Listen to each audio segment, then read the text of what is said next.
바쳐야 될 것이다. 자식을. 그렇지만 하나님은 그 아들을 죽이지 않고 살리실 것이다. 그리고 그 이삭을 통해서 많은 민족의 초상이 되게 할 것이다 하는 것을 성경을 통해서 우리는 이미 다 알고 있어 버려요. 고민할 필요가 없어요. 고민. 하나님의 모든 뜻을 다 알아버리니까. 네? 알아버려요. 이 성경에 기록된 말씀을 통해서 우리는 그가 순종하여 결국 믿음의 아들인 이삭을 얻게 되고 그를 통해서 인류를 구원할 구원자 예수를 이 땅에 보내실 하나님의 너무나 크신 사랑의 은혜를 우리는 아브라함보다 더 잘 알고 있다. 그러니까 아브라함은 이걸 모르죠. 왜 하나님이 아브라함에게 그 자식을 바치라고 했는가? 이걸 몰라요. 그리고 그 자식을 통해서 결국은 온 인류를 구원하실 예수 그리스도를 보내실 것이라는 사실을 아브라함은 모르고 죽었어요. 근데 우리는 이제 그걸 다 알아버려요. 아브라함보다 우리는 더 잘하는 거예요. 계시가 이미 완결되었고 그 계시가 우리에게 주어졌기 때문에 하나님이 그 정도를 끊임없이 계속 보내셔서 마침내 계시가 완결된 이 성경을 우리에게 주심으로 우리는 이 성경을 통하여 그것을 아브라함보다 더 잘 알게 된 것이다. 그러므로 아브라함은 하나님이 그에게 말씀하시기를 너의 본토 친척 집을 떠나서 너의 본토 친척 아비 집을 떠나서 내가 네게 지시할 것으로 가라고 하실 때 만일 우리가 그 말씀을 받았다면 우리는 기쁘게 순종했을 것이다. 그렇죠. 우리는 이제 계시를 다 알아버리니까. 그런데 아브라함은 그때 또 고민하죠. 아버지의 집, 친척 집을 떠나면은 방랑자의 길인데 그때는 뭐 국가도 없었고, 경찰도 없었고, 군대도 없었고. 그러니까 길거리에 나가면은 뭐 이 사나운 짐승들, 맹수들 투성이고 또 이 불량배들 사방에서 도적들, 강도들이 날뛰고 그러는데 와가지고 말이야 이 재산 취하고 막 해코지하고 뭐 어떻게 할까? 항상 고민이 되죠.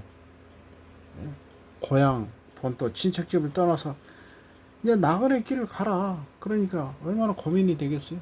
근데 우리는 그 말씀을 들을 때 고민을 안 하죠. 다 아니까. 그 이후에 될 일을, 전개될 일을 우리는 다 알아버리니까. 성경을 통해서. 그리고 아브라함에게 아들을 주시라고 하신 하나님의 말씀을 들을 때에 기쁘게 순종하여 믿고 기다리면서 이방인의 하가를 취하여 이스마엘을 낳는 일을 하지 않았을 것이다. 그렇잖아요. 오히려 이스마엘을 통해서는 하나님의 구원사에게 도움이 되지 않는 일들이 벌어진다는 것을 우리는 다 알아버려요. 그러니까 꾹 참고 이삭을 주실 때까지 기다렸을 텐데 우리는 그걸 모르니까 이제 아브라함은 그걸 모르니까 실수를 한 것이죠. 야곱이 그 사랑하는 아들 요셉을 잃고도 그가 결국 하나님의 인도하심을 받아서 하나님의 깊으신 뜻을 이루는 주의 거룩한 도구로 쓰임을 받을 것이라는 사실을 알게 되었다면 그는 그 다른 아들들이 요셉을 애굽의 종으로 보낸 사실을 알지 못하였을지라도 슬퍼하지 않고 오히려 그가 잘 되리라는 것을 알고 하나님께 기쁘게 순종하였을 것이다. 그는 이것을 알지 못했기 때문에 요셉이 짐승에게 물려 죽었다는 것을 증명하는 피 묻은 옷을 보고 슬퍼하며 마음을 찢었다 이 말이에요. 근데 그거 알았다면 찢지 않았을 것이죠. 그리고 요셉은 종으로 이방 땅에 팔려와서 슬퍼하지 않고 기쁘게 모든 일을 감당했을 것이다. 하나님의 계시는 마침내 모든 것을 다 밝히 드러내시는 것이다. 우리는 그것을 다 알고 이해하는 시대에 살고 있다. 그럼 우리는 아담보다 노아보다 아브라함보다 야곱보다 요셉보다 그 모든 일들을 알고 하나님을 이해할 수 있다. 그런 사람이다 우리는. 그러니까 우리가 얼마나 놀라운 존재냐 이거죠.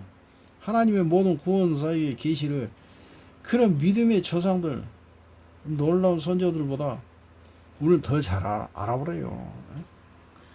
비록 우리는 예수의 부활 후 재림하시기 이전의 시대에 살고 있을지라도 이 모든 것을 다 깨달은 이답게 깨달은 자답게 모든 것을 믿음으로 이해하고 기다릴 줄 아는 믿음의 성숙한 이들이다.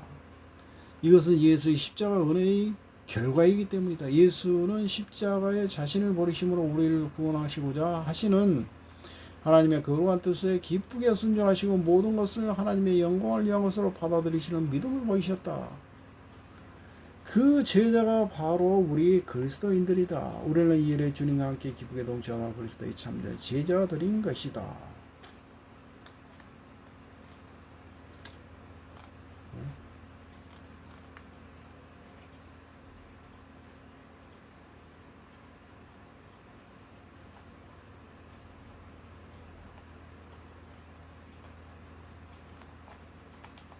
이게 어디 갔어? 아, 참.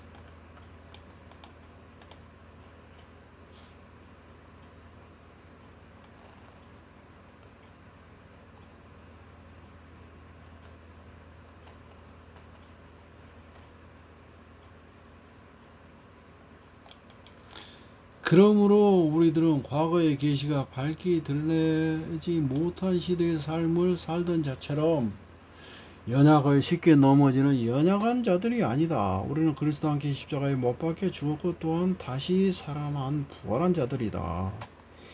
그리스도의 부활과 사망에 동참한 이들이 우리들이다. 그러므로 우리는 이 세상적인 것들에 연연하는 자들이 될 수 없다. 그런 자들이 된다면 우리는 믿음의 정신 지체자일 수밖에 없다.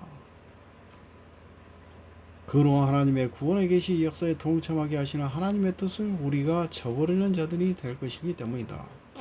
구약 성경에는 하나님 말씀에 순종하고 하나님을 사랑하는 이들은 많은 재물을 얻고 영광을 얻고 명예를 얻으리라고 말씀하신다. 그렇죠? 구약 성경에는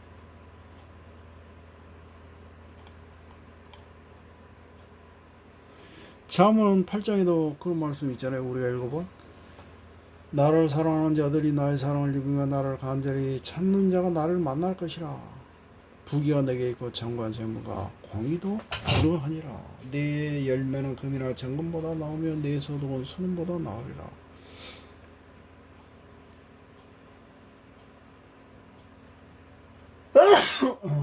이는 나를 사랑하는 자가 재물을 얻어서 그 곳간에 채우게 하려 함이니라. 신명기 아까 28장 1절의 말씀. 이 말씀들이 아직 계시 완성된 시대를 알지 못하는 이들에게 하시는 말씀이라면 무슨 말인지 알겠죠? 이러한 말씀들은 아직 계시가 완결되지 못한 시대에 살던 사람에게 하나님이 주시는 말씀이에요. 그러니까 너희들은 모른다는 거예요. 모르니까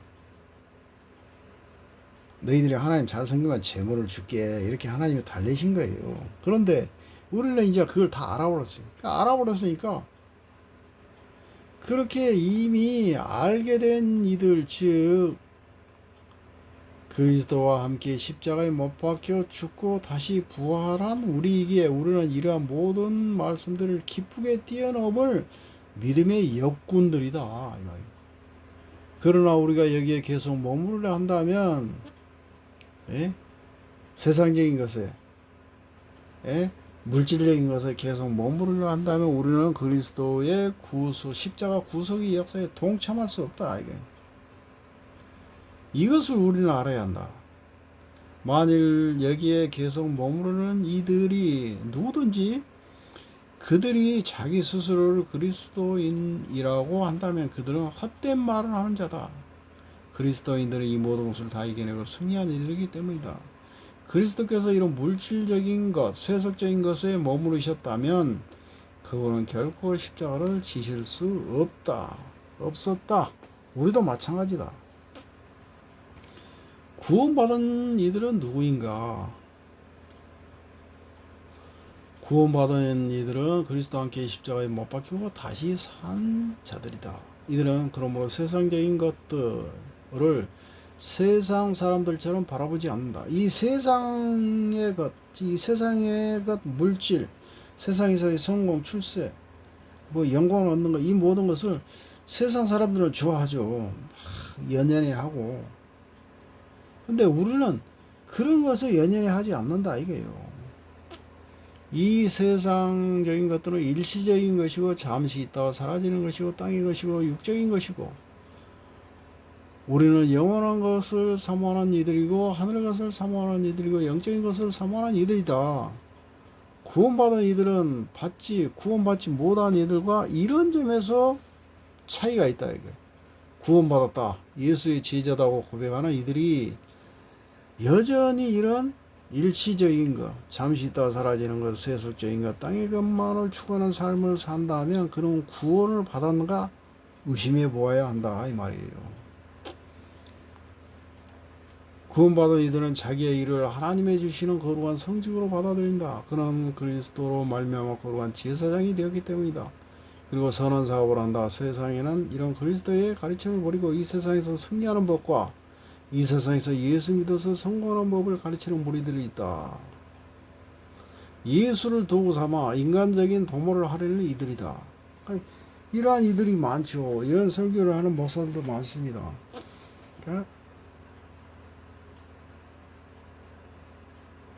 예수 잘 믿어서 성공하는 법, 세상에서 성공하는 법, 이런 거 이야기하는 목사들이 많죠.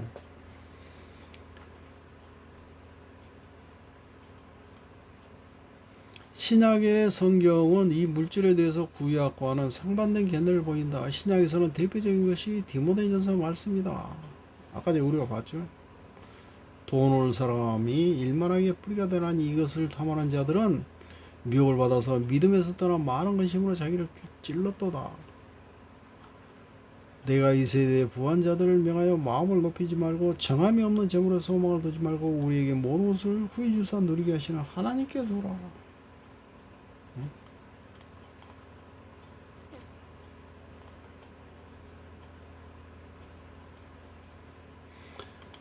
이것들은 구약의 말씀과 다른 점이 있다. 물론 물질이 우리에게 필요함을 주님은 아신다. 그러나 그것이 우리의 하나님 사랑하는 마음보다 앞서서는 안 된다고 말씀하신다.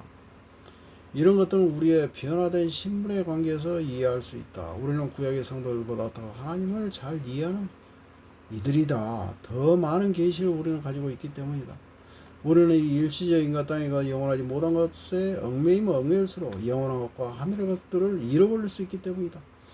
우리 그리스도의 다시 사신 몸이다. 곧 교회이고 우리가 교회다 이거. 그리스도를 머리로 하는 거룩한 몸이다. 우리는 하나님의 거룩하신 계시의 모든 것을 다 이해하는 이들이고 이것이 우리의 믿음이다. 우리는 믿음으로 하나님의 모든 말씀이 이루어진 것을 이해한다. 우리는 이 세상에 살지만 이 세상에 속하는 이들이 아니다. 세상의 것들을 누리며 살지만 세상의 것들에 얽매이지 않는다.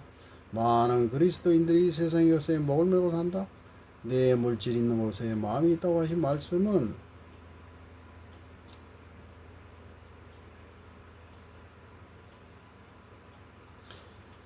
바로 이 말씀이다. 그리고 이것을 가르치는 이들이 있다면 그들은 예수의 참된 제자라고 할 수 없다. 그러니까 이제 결론을 말씀드리겠습니다. 그러면 예수를 잘 믿는 사람들은 그럼 이 땅에서 이제 물질을 이제 위해서 일하지 않고 성공을 위해서 일하지 않고 그러니까 항상 이제 가난하고 못 살고 천대받고 항상 이 초라한 인생을 살아야 하는가? 보잘것없는 인생만 살아야 하는가? 하늘을 위해서, 하늘나라를 위해서? 그건 아니라는 거죠. 그거는 아니고 여기 있는 그 말씀 있는데 결국은 우리는 예수 그리스도를 심령에 모신 사람들은 이제 거룩한 제사장이 된 거예요. 거룩한 제사장. 예수 그리스도를 우리가 모셨으니까 우리의 삶의 모든 영역에서 하나님께 영광 돌리는 삶을 살아야 되는 거예요. 그러니까 하나님께 영광 돌리는 삶이 뭐냐? 그러니까 그것이 곧 참된 예배를 드리는 삶인데, 그럼 참된 예배를 드린다는 게 뭐냐? 모든 일을 하나님을 섬기듯이 그렇게 매 순간순간을 살아야 된다 이 말이에요. 그런 삶을 사는 사람은 결코 가난한 삶을 살지 않는다 이게. 뭔 말인지 알아요? 우리가 자기가 하는 일을 통해서 하나님의 영광을 드러내는 삶을 살면 그 일에 대해서 최선을 다하고 정직하고 진실하고 정말 찰뚜철미하게 하나님의 영광을 드러내는 삶을 삶으로써 본이 되는 거예요. 본이 돼요. 그럼으로써 자기가 하는 일에 최고의 전문가들이 되는 거죠. 전문가들. 자기가 무슨 일을 하든지. 그러니까 똑같은 일을 하는 사람들이 많이 있지만 그 중에서 최고가 된다는 거예요. 최고가. 왜냐하면 사람의 눈 가리려고 이렇게 일을 하는 게 아니고 보이지 않는 하나님을 보는 것처럼 그렇게 최선을 다해서 일하니까 그 사람은 사람들에게 인정을 받는다는 거예요. 근데 그렇게 인정받는 사람들이 먹을 것이 없어서 굶고 입을 옷이 없어서 헐벗고 그러진 않잖아요. 뭔 말인지 알겠죠? 그러니까 그러한 삶을 사는 사람들이 바로 그리스도인이다. 그것은 자기의 몸을 거룩한 산 제물로 바치는 하나님의 거룩한 제사장적인 삶을 사는 사람이다. 그렇게 삶을 살면은 물질에 궁하지 않고 그런다고 물질에 연연하지도 않지만